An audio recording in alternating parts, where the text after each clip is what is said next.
Hi. I can't, you're muted. Sorry. Yep, I am. Sorry. Hi. Hi. I don't know if I was a little bit late. I'm getting over COVID.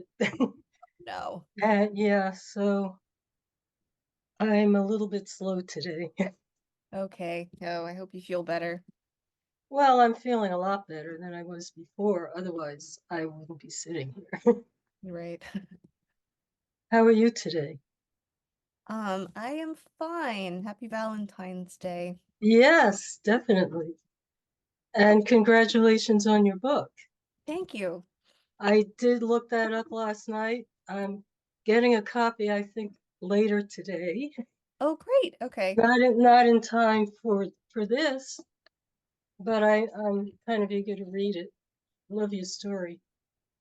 Excellent. Yeah, I hope you enjoy the book too. It's the first story in the book. So Oh, it is. it is, yeah. So that was probably what I will talk about for the first few minutes is just the journey from that published story to the book itself, and just kind of, the all the things that have happened since then, sort of, Okay, that's fine. or anything that you think would be interesting. I don't know. Well, it's a very small group, and I don't know how, I never know how many people are going to show up. My partner, Charles Johnson, he's also in the book, and he usually does show up, but he also has this thing. Mm, So he's getting over it too, so I don't know if he will be here today. I would okay. like for him to be because I think the story is one that he would enjoy. I'm not sure if you had a chance to read it. He just hasn't been feeling well. Yeah. Because I like your scarf. Oh, thank you. Looking, I knit this. Yeah. yeah, I'm a knitter too, and Oh, crocheter. So oh, nice. Okay. Yeah, so I it's like recognize it. has like a little kick pleat. So the Oh, the person who designed it said she wanted to make something that had a pleated edge. So it's like it's a big triangle with a pleat at the bottom oh, I see. Oh, that's and interesting. contrast edge. Yeah, Oh, and it's got a border. I didn't it see that. does. Just on one side. Yeah. Yeah. Oh, that's nice. You have a designer? Well, I purchased a pattern by a designer that I follow sometimes. Oh, okay. Yeah, so she I saw her sample on YouTube and I wanted to make one. Of Yeah, course, messed up the. I do that. Ravelry. Yeah. Yeah. Oh, okay. And then the only thing is I realized I am going to need to pick my son up from school. So I will have to leave around probably 2:50 if that's okay. Two. So Oh, your time. That's right. about 10 I minutes was thinking before, yeah. 2:50. That's no problem. No. Well, uh, sure. So then I'll try to make sure we finish about 10 minutes early. Just 10 minutes before the end of the hour, I will have to run out to get him from school. Yes. Okay. Okay. How old is he? He's 5. Oh, he's a little guy. Yeah. I see Tamara's here. She has 5, Tamara? Hi, Bob. Hi, Sharon. Hi, everybody. Hi.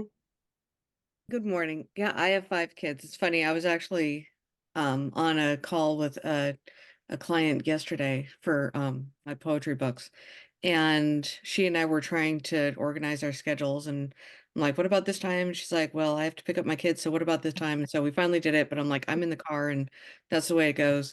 And like in the middle of our meeting, her son comes in. He's like, I need my trombone for something. And she's like, oh, Wow. it's in the closet. And then my kids come in from piano class. And like, if we didn't have that, just the chaos around us, I think that we would just shrivel up and die. I need just this orbit of things that are moving. And so that's, that's delightful. That's hard for me. I had one. Okay. One was enough. You have 3, Shannon? I have 3. I have 3 3, boys. Yep. 3 boys. 3 boys. Yeah. Jeez. One boy was enough. You know, I one is harder than 5 because with 5 you have a system. And with one, you're just trying to convince that one to clean their room. That's And right. it's actually, I found that it was harder. Shannon, what are the ages of your children, of your boys? My oldest son is 5, and then I have twins who will be 3 next week. They Oh, will turn 3 next wow. week, yeah. So they're 2 right Oh. now, and yeah, it's busy, busy, busy. Yeah. Yeah. Yeah, it's good to see everyone. As Shannon said earlier, happy Valentine's Day. Yes. Hi, Chuck. I'm glad you made it. How you feeling? How's everybody COVID-wise? I'm on the post side of it, but I think you can still hear it in my voice A little bit, a little bit. Yeah. Where did you get that? The person who's called Charles John. Yeah, Uh-oh. I gave it to her. You did. Got it from his grandson. I mean, Ah. be careful of those kids.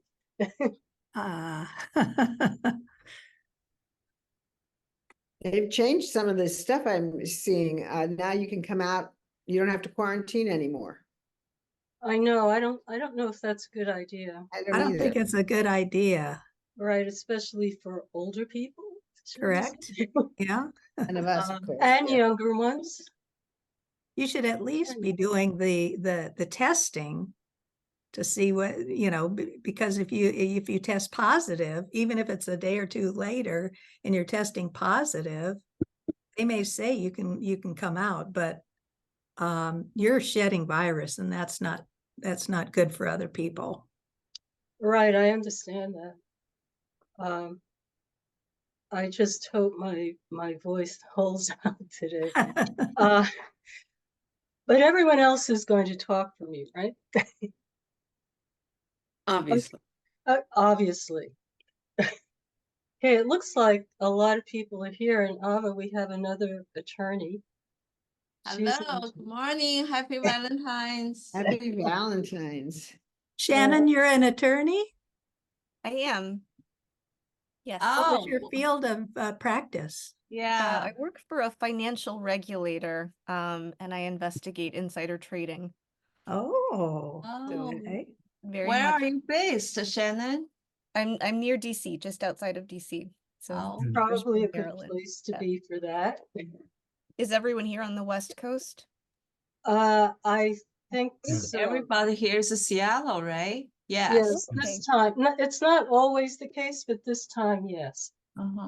Yeah, I lived for a number of years in Bethesda. I know exactly where Silver Spring is. Oh, okay. Yeah, and I lived in Silver Spring too for a year. Did you? Oh, okay. Yeah. Popular area. Yes, it's right next door to DC. Why don't we get started? Because as Shannon said earlier, she's got to be done in about 10 minutes early. So we can get started. We already said she's an attorney and a writer. I want to say also that she's had her debut short story collection out recently, and the name of it is Company. It was published by Grey Wolf Press. It was named one of Publishers Weekly's best books of 2023. The short story we'll talk about, as she told me earlier, is the lead story in the book. And it was also a 2020 winner of the Penn Robert J. Dow Short Story Prize for Emerging Writers. Her fiction appears in many journals, and of course, What's Next? And as she said, she lives near Washington, D.C. with 3 sons and a husband. So why don't we get started? Meredith, you're applauding. Oh, I was just clapping. She I was see. award winning, and yay. Yes, I agree. Shannon, do you want to say something about it and yourself? Sure. Well, thank you so much for having me and letting me visit. As Sharyn said, the story came out in 2019, actually, so it won one of the 2020 Penn Dow Prizes for Emerging Short Story Writers.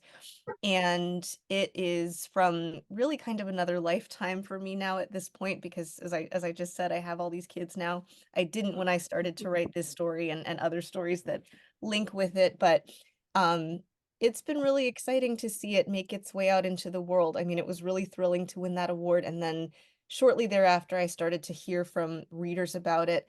And I really built the rest of my collection kind of around this story. So, of course, the central character in the story is Lee, who is seen through the point of view of her son and her sons, really. And then the other stories in the collection kind of visit with other members of the family. So Lee is, again, a peripheral character in some of the other stories. There's another story about Theo from his perspective, other stories from the perspectives of Lee's many sisters who have all these things going on in their own lives.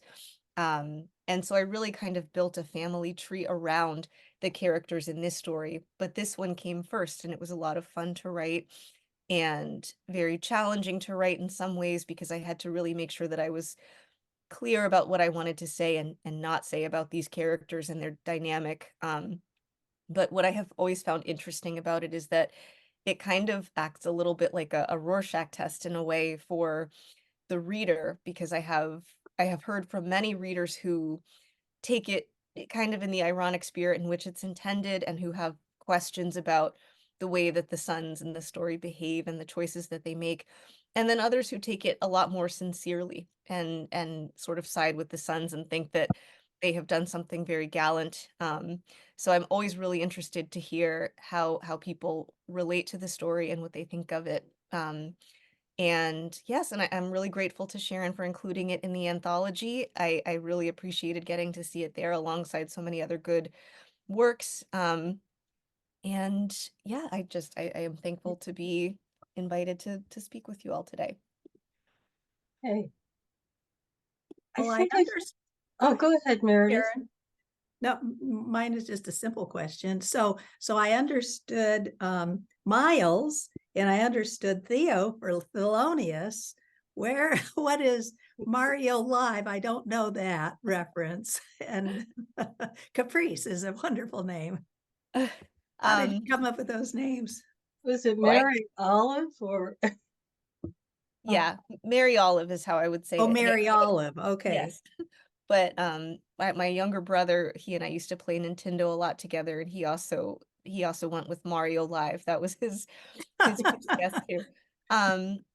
So, and I love naming characters. That's one of my favorite things to do. I'm a huge name nerd, in terms of just like the data about generationally how naming trends change and how people choose the names for their children. And so I knew that this bassist would want to name his kids after jazz legends, and so Mm. Miles, Thelonious, and then there's a reference in the story that they intended to name the daughters Ella and Pearl, which would have also been his choices. So after Ella Fitzgerald and Pearl Bailey. And then, of course, because he wasn't there to influence he didn't get a final say, we get to see what the mother's inventions sound like instead. So that's kind of the thinking there, was that she just changed course because he wasn't around anymore. Thank you. Good Yeah, answer. It's given me a little time to think about these characters the way you presented them. I find myself in the middle. I don't know if I really agree with the men or the woman. It's hard for me to say. Go ahead, Stephanie. No, I was agreeing with you, Sharyn. I feel sorry for Lee Yeah. in the sense, there's never a concern for what she wants or what's good for her. It's their perceived effects about the finances or the valuables that she has. And I think it's almost abusive the way she's treated. Well, I'm a little bit softer about it than that. I guess I think she needs some help, definitely, Mhm. because she doesn't seem to be leading her life in a very organized way. Although she was able to buy a house, or at least have a house and move herself up from whatever the apartment so she was able to do that. But I also agree with you. I wouldn't say abuse, but I felt that these the young men were almost clinical in the way they said, "Okay, another guy's there. Let's get rid of him." 2 Doesn't matter hours. how the mother feels about him. Doesn't matter if she cares about him. Doesn't matter if he's enriching her life somehow. Uh, she has no agency. That's the bottom line. As I saw, she was just she had it maybe for a couple of months, and maybe she was happy. Who knows? Because But I'm not sure if I get that. yeah, but this fellow apparently, and maybe living her life in chaos is her choice, which is not respected. And also, this one seems to have maintained the property better. I mean, the lawn was mowed and was taking care of her, sort of, it seems. And then the alternative is just to leave her high and dry with nothing, because they're going to leave immediately after it's done. She's going to be all alone in the house. Yeah, I have a gin party to go to, and I'm out of here. Yeah. Shannon, help us out. What's your view on some of this? Well, the way that I read this, Oh, it was Sandra. Okay. so well structured, Yes. that it was honestly, there was so many just points that were exactly where they needed to be, just from a craft perspective. And so, it's like, I just want to say that's like just even the first page and a half was just escalating conflicts that were so graceful, and it actually helped to build the tension without creating something so dire that like it didn't feel apocalyptic. It was just there was traffic and there was getting off the station, then there was, he didn't have a bag, and just all these small escalations that actually I really appreciated just as a writer. But if you skip forward to page 210, and that was the origin of their mission in life, and that was given to them by their father. And she was going to go to the store, and he said, "I don't like your mama swishing around in the streets like she does. You boys go with Lee to Safeway, and don't you let nothing happen to her." And it's like that's the thesis of the story. That is entirely what they're put to do. And so that's what they do. And so you can see it in the beginning, and you can see it, conclude at the end. And so this story is a relation, or just an exploring the relationship in this one family. And so if you are looking, it's like everyone has a role, and they're so consistent. It's like Lee is very consistent with what she does. She was consistent before she met Mikhail, and she was consistent after he left. And she just needs attention from one person or another, or from things. And so when it seemed to me like when the boys were of age, they were given their role by their father, and their role was to take care of her. So I didn't see this as something that they chose to do. I think that if they chose themselves, they would have left, which they both, I think, were working on doing. And so they would just come back once in a while. And you can see there's a lot of things about living with her that had repercussions. The lack of money and her um just irreverence to money was something that bothered Miles. And I'm it just it feels like they are treating her like a sister, like they're just taking care of her, but they aren't controlling her. So that's the way that I read it. And so for me, it was just unpacking this, what does all of their relationships look like together? And the interesting thing, I think, more than any of this is we really never hear from Lee about how she feels about it. And I think that that was really interesting, the removal of her voice. And so this story is, I don't think, is about Lee. I think that the rest of the book is apparently going to be about Lee. So now we need to buy the book. Um, but this was just about the perspective of the brothers, and it was just getting in the car and then getting out of the car. So that it honestly, it was the most concise, well-structured story I read in a long time. So I have just annotations everywhere. I'm like, oh, and here, and this is the symbol. And so I had honestly a lot of really geeky fun just nerding out on this. Oh, But that's so kind. Thank you so much. Just to clarify, so this story centers on Lee. The rest of the collection jumps around to different members of the extended family. So Lee pops up in the stories as a sister or an auntie or you know, what have you. But so not every story is about Lee, but she does reappear and we get to see how she's viewed by her sisters, for example, which is very different from the way that she's viewed by her sons. But isn't it similar to Faulkner's book? so The Sound and the Fury. Yeah. It's a Isn't little it- bit like that. That's a favorite. I mean, I would love that comparison would be really, really overly flattering, I think. But that is one of my favorite classics, I guess. So yeah, I love a good story about many siblings. Well, that's really interesting now. Meredith, I think your hand is up. Yeah, yes.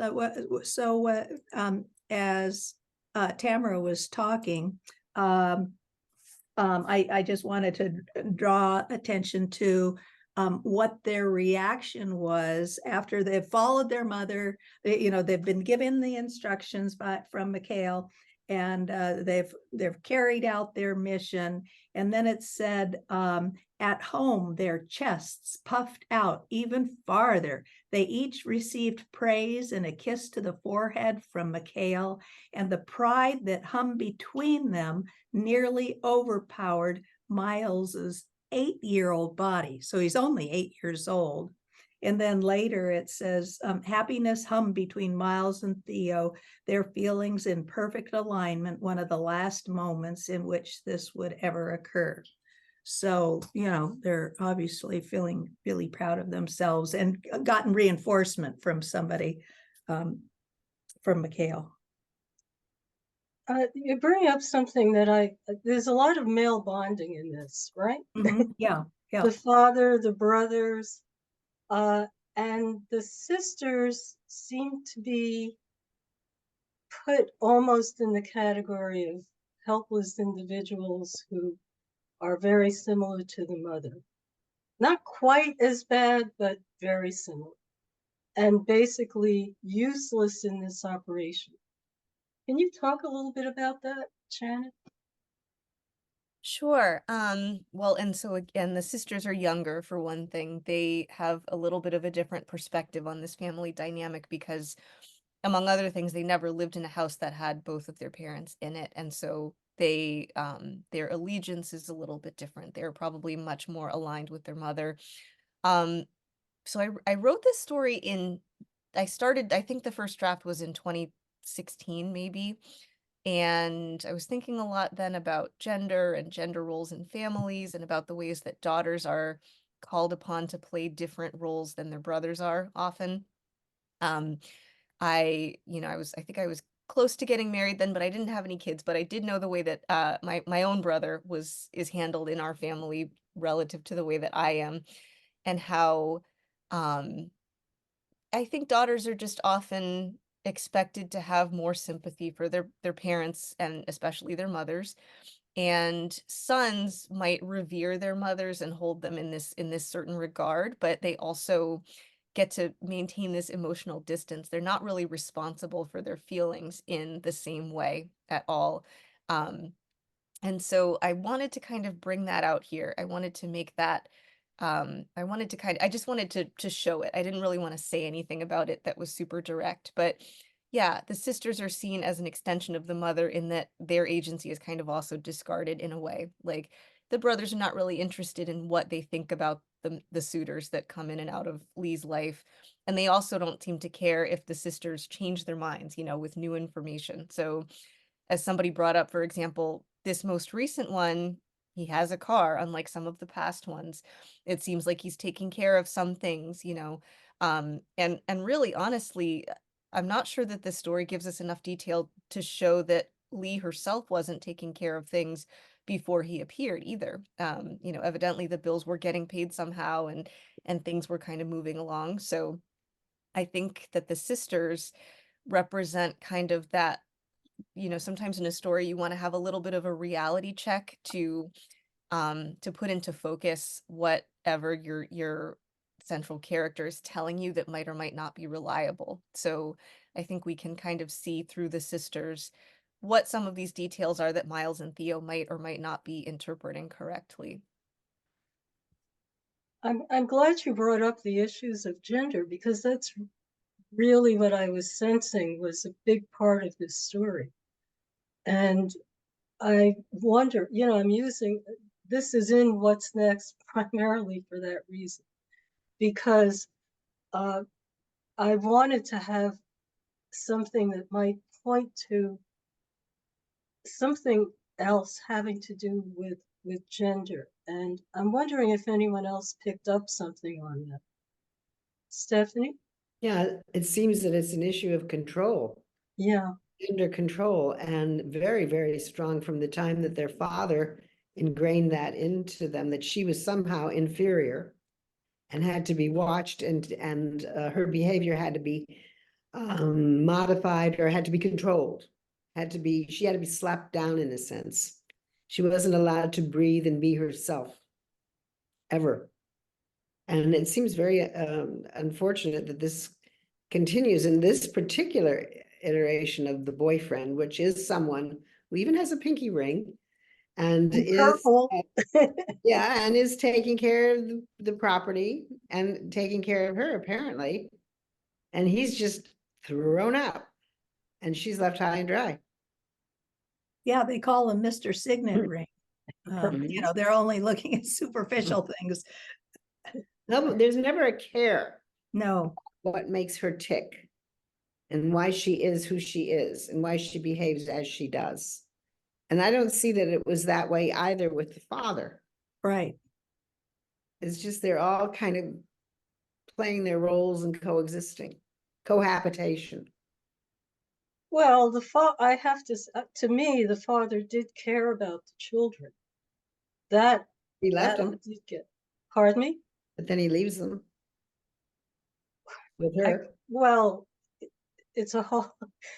I guess he got. I mean, frankly, to me, it seems like he got a little tired of her, her behavior. But what about the kids?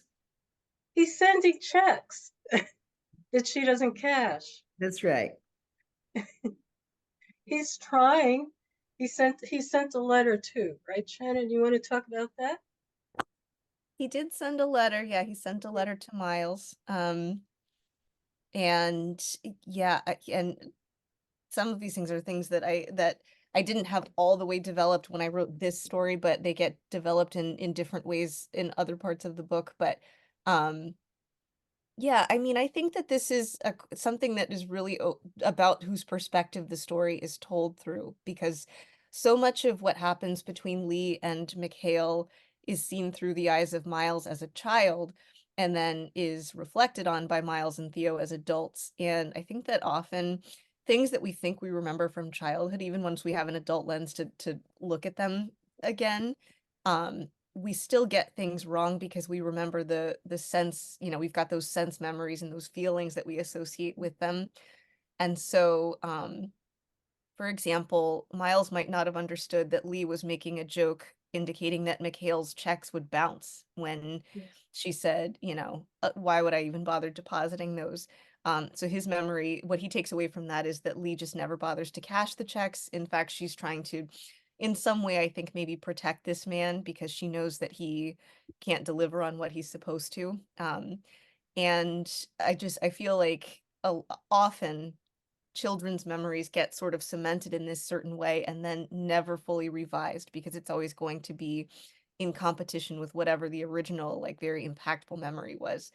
Um, so yeah, but of course, you know, if this story were told through Mikhail's perspective, we would get something entirely different about how, in fact, she did drive him away with nattering um and and her whims and whatever he thought he couldn't predict about his life, or however he felt like he was being judged for being a gig worker, and all of that. So yeah. And have a how she question. was flirting with everyone else, which Well, would the kind same of be the kind of same thing that annoying. drew the same thing that drew him to her in the first place suddenly Yes. became a liability, you know, in their marriage. Um, But it There's seems, something, another little thing in this that I think is forward looking to another way we deal with relationships, and that is, gosh, I'm sorry, COVID is getting. Which brother is it who lives in New York? Theo. Okay, Yeah. Theo. Theo is very analytic. He's an analytical type person. Everything has to be to the moment. Everything has to be to a plan. He's getting a train at a specific time so he can go to this party to network. That's the kind of person he is. But I think there's also mentioned somewhere that he's constantly looking at his gadgets, his phone or whatever. This to me is something that also has to do with the way we communicate and the way we sometimes block out some of those memories and some of those emotions that we might have, because we're dealing with this mediated form. We're dealing with a gadget. I'm just wondering if you put, why did you put that in there? Because to me it jumped out. Yes, this is a problem here. He's not really relating to these people.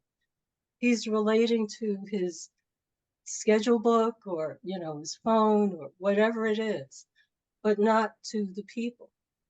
And I'm just wondering if that's something that you intended in that, or if it's just something that I picked up. That's definitely so part of this story. This is one of the very first stories that I wrote when I was just kind of starting to write short fiction. And some of the inspiration for the story was that I have a brother who had moved to Brooklyn and was working for a tech startup at the time. And he came back and suddenly he was dressing in all black and he had kind of shaved the sides of his head, and he was very much so some of the language I actually borrowed from him with his permission, you know. So he taught me about those quadrants of influence, and he was constantly trying to figure out how to leverage like his time and his attention to figure out what he was going to do next in his career. Eventually he scrapped all of it and he became like an artist. So he's now like a podcaster, but at the time that was kind of what he was into. And yeah, I mean, I think that I liked including those details because I thought that they made that character very vivid, and they did, to your point, I think, about that disconnection. They illustrated how far he had strayed away from this close relationship that he had once had with Miles. Um, and then you know, again, back to the thing about sons, like another one of the details that we learn about Miles is that he lives within a short drive of his mother's house, you know, and he drives by it, he sees it on his commute, and yet he doesn't visit, or, you know, he's not really having like a very robust relationship with her outside of these encounters that are just to change something about her life. And so unlike perhaps the sisters who have been talking to her and know what the guy's name is and know that she's happy with him, he is kind of just passing by, seeing the car there and having his feelings about it. He's having whatever the opinions are that he wants to have, and he's not having them penetrated by any reality that he gets from Lee herself. So I think that I don't know if the phone necessarily plays into that, but I think that together, probably like those two characters paint a picture of detachment. You know, both Theo and Miles are in their own worlds doing whatever they think they need to do. They're content to let her be in her own world too, as long as they have the sense that she is there alone. And that is, yeah. Yeah, that's kind I think that that's what's going on there. Okay, I guess because I think about media, that really came to me, that a lot of times we use these things as a way for detachment. And another another thing is I'm just wondering what this might mean for families, since you're saying you're looking at what might have tried to be a traditional family setup. I can't say it was really traditional, but a family setup. And each one is playing a role. Where does that go? Because obviously they can't do it anymore. They're living in all different places. Even though they're living nearby, they're living in different places. The brothers haven't spoken to each other in a year, I think it was. So they show up for this Operation Safeway. and, and that's it. Okay, I'm here for 2 hours, I'm out of here. You know, I'm just wondering how is this showing what's next for a family?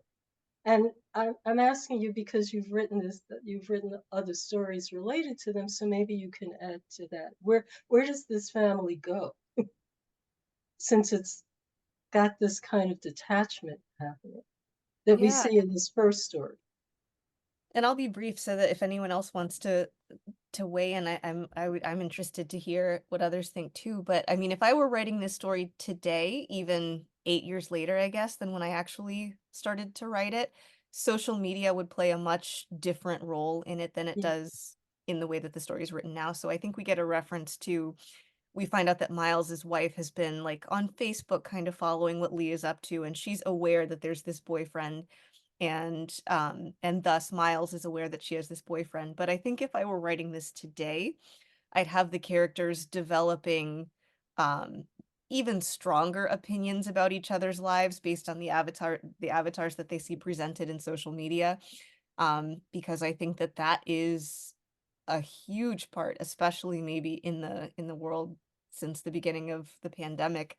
I think that that is maybe the primary way that characters these ages and of this generation would be relating to each other and maintaining these relationships. So even two brothers who used to live in the same house would be waking up in the morning, checking social media, seeing what the other one is up to first, and then maybe having a conversation about it later, maybe, or maybe not, maybe just taking whatever that was as the last word, which is unfortunately, the way that I connect with a lot of my friends at this point.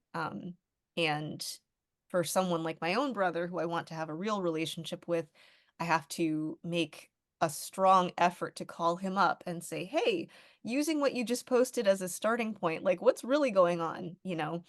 And I think that, again, even in the last few years, I think it's really accelerated the way that that has changed and um undone some of the ways that we are used to connecting. And Right. yeah, I would for sure write it differently if I were writing it in 2024 and thinking about how these two brothers see each other, how they relate to their own mom, the sorts of takes that they have on what's going on in her life, and maybe even what Lee would be choosing to share with them, or how she would be curating um her own image to make sure that this didn't happen again. Maybe she'd be putting stuff on Instagram to try to keep the Suns at bay, for example. Well, Oh, actually, that's something that I had a question about because you have so many cars in here. It starts with cars, the car ends up at the house. Like there are so many um spaces of liminality for escape. And so that seems to also be something that is in here, is like it seems like people are very gently trying to escape, and only the father did. And when the boys were older, they were able to leave. But I never saw Lee trying to escape. And I thought that that was really interesting. And even though it's like she doesn't have much of a voice in here, it's like I didn't get the impression that she ever wanted to leave, or that she didn't want people around, or that it's like I don't know what her emotion was even when her husband left. And so it was just so interesting that there's so many cars for people to leave, but she never left. It's like she moved to suburbia, which like honestly is hardly escape. That's where you settle down. So like, did you have any ideas of like escaping, or was everything just in a very knit sphere? Yeah, I mean, well, certainly Theo is escapist, right? Like in the way that he didn't even bring a toothbrush. He can't wait to get back to his extremely separate and extremely uh kind of insulated world back in Brooklyn, where none of these people are going to bother him again for probably the next 6 months. Um, but yeah, I mean, that's a really good question because Lee herself, despite all of the ways that she is seen by these other characters and the ways that they talk about her, the sense of Lee that I have from this story is that she is actually fairly content where she is, um, in her motherhood, maybe even, not necessarily in her marriage before it ends, but in the early stages of her divorce, it seems like she has enough support to get to the next lily pad at that point. And then I think we have enough evidence to support that she likes these men that she's dating, and she is perhaps happy to have these options. And so there is not necessarily anything that I think she'd want to escape from. Even when she sees her sons at the end, her first reaction is she's glad to see them, followed quickly by, oh no, what now? Um, but yeah, I mean, I think of that character as being one who is kind of unbreakable in spirit. There are some people who crisis happens and they fall apart, and then other ones who crisis happens and they kind of do what needs to be done, and you never see them not smiling through it. And I think that she's a good example of the latter. So yeah, I mean, in terms of the cars though, there is that business about how men are having to borrow her car because they are in some cases lacking their own mobility, or they can't see their son because, whatever estrangement reasons. But she is choosing for herself where she wants to live and be planted and who she wants to have around her. And almost everyone is choosing to be there, who's there. Stephanie? Yeah, I have a question. Two words come to mind. Happiness and loving. And those seem two qualities that more fit Lee. And the others don't seem happy or loving in their actions. Is that intentional too? The sons? Well, I definitely think of her as being a happy person by nature and also a loving person. I think that we see that she is a loving mom in many ways, and she does things that her sons might interpret as being like kind of annoying or chaotic. She's got her tambourines, but she's trying to build a home that is happy and joyful. I think that that's kind of what she's after. Um, and I don't know that the other characters are not loving people. I don't know if Miles and Theo, like make a if we can make a full character judgment on them based on this one car ride and this element of their relationship with their mom, but they are definitely, I think, they are very much, this one part of their relationship with her is very locked in the past, and it has been poisoned, I think, by something that they felt was they were charged with as children that they did not take the time to update through an adult lens. So we don't even see, I mean, we don't really get a sense of what their relationships are like with women, with the women in their own lives. Like we know that Miles is married, but we don't really know what his marriage is like. But I think if we had to guess based on just what's here, I feel like we would see that he treats Lauren probably better than he does his mother. I would imagine that he doesn't see her as a person without agency because he seems like he's otherwise a fairly decent person and probably pretty loving there. But someone told them early in life, this person cannot make decisions for herself and you must do it for her. And I'm not going to do it. I'll be over there. But um but do what you can in my place. Thanks. I think there's a little section when uh, Theo says that he's going to be leaving, like the day, the brother thinks about his wife and how she's fixing dinner and making up the guest room. So he is saying, you know, I do care about what she's doing. I picked that up in that little section. Going back a little bit, I'm just wondering, why does Lee need all this attention? What is it in her character that causes her to need so much attention all the time? Is she just an outgoing person, or what is it? Because it seemed to me to be a little bit excessive. If she's got a loving family, why does she need to go out and flirt with everyone else? Well, she's Why got does this she- really hot body. You know, I Yeah. think they can say she's stacked and she's proud of it. She, you know, she's wearing sewing these sheer scarves together for these stunning, intriguing outfits, and she's very comfortable in her own skin and likes that attention. Well, I guess there's a difference in that and also going out and seeking it. And that's what it almost seemed like in a way, especially when she's, I guess you could call it courting her husband, Mikhail. She's almost seeking it in a way.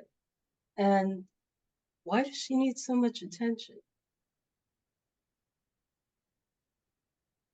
Is It Stephanie? seems that she's not getting the attention from Mikhail. She's a Okay. joyous person, and just her existence threatens him. Just the kind of person. What is that quote that I saw somewhere? Forgive me, on the internet.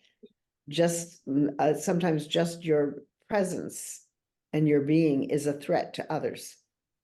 And that seems to me the case with Lee. She's a joyous individual and exuberant and loves being alive. And this is all part of her being alive. And she's with people that are trying to constantly repress her or control her, never accepting her, never respecting her. No, I'm But glad she you still brought that perseveres, up. lives her life. Yeah, because that makes it even stronger for the case that her agency is being taken away by everyone else. Makes it even stronger if that's who she is. And She's even Mikhail makes it sounds like she's even decorated the dog at the end. Does the dog have a fancy collar that she made for? yeah. Yeah. And Mikhail kind of makes that classic mistake of he sees someone who is attention seeking and effervescent and fun and pretty, and he thinks that he can extinguish that by taking her off the market. And usually people continue being who they are when, you know, even when they pair off. And so he's disappointed by that because he thought that somehow he would get to have it, but also not have to share it. But I think again that that's one of those things that is in some ways a trick of perspective, because we don't ever really see her in scene flirting with anyone or seeking attention. We get reports from her husband that she's doing that, or we get him, you know, making fun of her to the boys and commenting that that's what she's doing, so that they come to see her being fun and pretty as those things, I think. But I don't know. Yeah, I think it's ambiguous whether she's actually doing that. Yeah, get the book later today. I'll look for some of I'll look for some of that in the other stories. Stephanie? In a way, it seems like Mikhail, and if you're talking about gender, is threatened by her. His masculinity or whatever, his need to control her, just by her existence, he feels maybe less of a man, and that's why he wants to put her down and control her. And then he flees. And then the comment somewhere, I think if I'm right, the checks that come could be bouncing checks. I mean, she may know that. So again, she is in that regard more on top of the situation than Mikhail, who seems like a real curmudgeon and a very not fun person to be around. So she probably wonders, why did she ever marry him to begin with? Because he was a musician, you know? Well, A moody musician, apparently. Yeah. but that can be alluring. Yeah, yeah. In her backstory, it turns out that she comes from a family of jazz club owners, and she's drawn to people who are part of the jazz world. So she actually knows a little bit more about jazz than she lets on when she's starting to date him. But she lets him teach her again because that's fun to do, because this guy is, yeah, she thinks he's really appealing. Yeah, Lee had learned from him about melody and improvisation, about modality, how bebop could lift you up, how the blues could crush you. So I guess the title, The Good Man, is in one of the lyrics of the song. It's it's in one scene when Mikhail is about to leave and the boys don't know he's about to leave yet. He takes them to the toy store and he says, in exchange for looking out for your mom at Safeway the other day, I'm gonna get you guys a Nintendo. Let's get a Nintendo for these good boys. And so the title is a riff on that because now they're men. Oh, good boy, is a good man. Okay. Yeah. So yeah, and I would probably title it differently if I were to write it today, but it's kind of a nod to the fact that that this moment in their lives and this identity that they have claimed for themselves of being their father's good boys has really locked itself in for them. They are really seeing themselves as still living out this thing that he has asked them to do for him. Hey, Shannon has to leave a little bit early, so if anyone else has something to say, this would be a time to do it. Yeah, I have a question to ask. It's totally not about the story of this good man, but rather about Shannon yourself. How did you start to write a literary fiction, being a lawyer to begin with? That's the training you have from law school. Yeah. And second, did you take any writing classes before you write or along the process of your writing? Yeah, just Yeah. background. So, I mean, so even though I didn't go get an MFA or anything like that, and I wasn't, working as like I wasn't doing anything to professionally develop as a creative writer for a long time.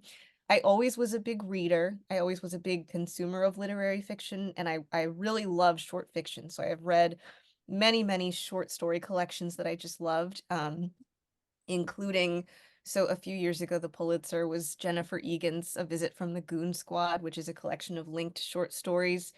And I really loved it. So I was always very drawn to short fiction. And then in 2015, I just kind of was like, again, this is before I had kids. I had a little bit more free time and I wanted to take a writing class or a writing workshop. And so actually in Bethesda, which I think someone said that they are from Bethesda or have lived in Bethesda, Mhm. Bethesda has this community called the Writer Center, and it's just sort of an all levels. I actually am not. Well, it's a 501(c)(3), but I don't know what you would call it. It's not really a school. It's just sort of an institution that has all these workshops and classes for writers, and so you can go and you can workshop as an amateur, or as maybe like slightly more of an intermediate level fiction writer. And so I did that. I took classes there, workshop classes. Just kind of like once a season for the next couple years. And so each time I did that, I would end up with a deadline and they would say, okay, you've got to send us you've got to send a piece to be workshopped by 2 weeks from now or whatever. And I just kept writing stories as a result of that. And so this was one of the first ones that I workshopped, or maybe the first one I workshopped. And then the next one that I workshopped, I thought like, oh, I'd really like to see what Lee's sort of like childhood was like, and also what the rest of her family thinks of this divorce. And so I wrote another that was kind of centered on that. And then I just sort of kept going from there. And then, yeah, that's kind of how I got started. So I would say that this is not at all uncommon. This is probably what every single person who writes a book will say. I was a reader first, and like a really intense reader. And then ultimately I just was like, okay, let's just try this. So that's sort of what I did. Thank you. Yeah. Should mention that Ava is also a writer. Okay. Well, that make me want to ask my next question. Yeah. She So just has are you okay for Are time? you Sharon? okay? I can answer one more question, and then I was going Okay. to say, Sharon, if you wouldn't mind sharing my email address maybe with anybody who wants to have it, I would Oh, Okay, yeah, I'd that'd be be good. Yeah. more than happy to be in touch and hear from everybody. I'll do that. And I also put in the chat a link to the bookshop link for the book, just in case anyone is interested. I did not want to be gauche about it, but it's also coming out in paperback later this year. So I think it's already in the paperback. The library has it. Does I it just really? ordered it. Yeah. Interesting. Okay, so the official paperback release date is supposed to be November 2024, but I'm hearing that it exists maybe at just the library, I guess. That's interesting. Yeah, I just went into Seattle Library and it's there and I placed the order. Okay, interesting. Okay, cool. Okay. Okay, so yeah, I can answer one more question, then I do have to run to the school to pick my I can write you, so I will leave the Okay. time for somebody else who hasn't had a chance to speak. Well, I'll leave it for Shannon. Is there anything else you'd like to say? Thank you all just so much for this conversation. I always really love talking to readers and visiting with people who have read the stories, and this has been a real pleasure. These were such great questions and discussion points. And Sharyn, thank you so much for inviting me. Oh, thank you for being here. Thank you, Shannon. So Yes, long, Thank you, everyone. Shannon. Thank Thank you. you. Good to Bye. see Thank you. everybody. Okay. Okay. Bye bye.